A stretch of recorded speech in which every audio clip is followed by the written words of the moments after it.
लोकसभा चुनाव से ठीक पहले सियासत गरमाने लगी है। आम आदमी पार्टी के संयोजक और दिल्ली के सीएम अरविंद केजरीवाल की ओर से एक बार फिर से बीजेपी पर हमला बोला गया है। अरविंद केजरीवाल ने कहा कि बीजेपी मुझे गिरफ्तार करना चाहती है। मेरी सबसे बड़ी संपत्ति मेरी ईमानदारी है। ये फर्जी मुकदमों से मेरी ईमानदारी पर चोट करना चाहते हैं। उन्होंने मुझे सम्मन भेजा है। मेरे वकीलों ने कहा है ये सम्मन गैर कानूनी है। मैंने विस्तार से इनसे जवाब मांगा है, लेकिन उन्होंने कोई जवाब नहीं दिया। इसका मतलब ये है कि ये भी मानते हैं कि सम्मन गैर कानूनी है। शराब घोटाला, पिछले 2 साल से ये शब्द आपने कई बार सुना होगा।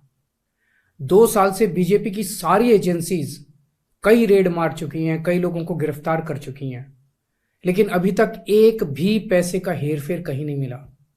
कहीं से एक भी पैसा नहीं मिला। अगर भ्रष्टाचार वाकई हुआ है तो इतने करोड़ों रुपए गए कहां?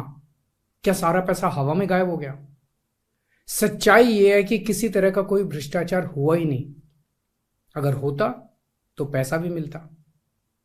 ऐसे फर्जी केस में आम आदमी पार्टी के कई नेताओं को इन्होंने अभी तक जेल में रखा हुआ है।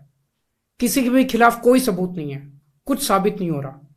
खुलेआम गुंडागर्दी चल रही है, किसी को भी पकड़ के जेल में डाल दो। अब बीजेपी मुझे गिरफ्तार करना चाहती है।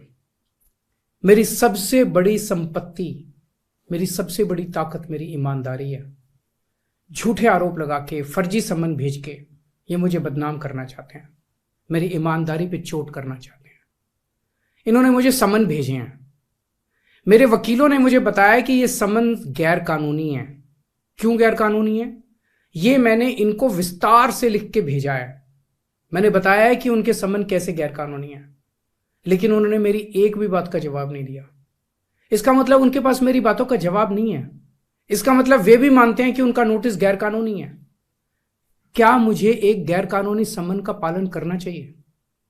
अगर कानूनी रूप से सही सम्मन आएगा तो मैं पूरा सहयोग करूंगा।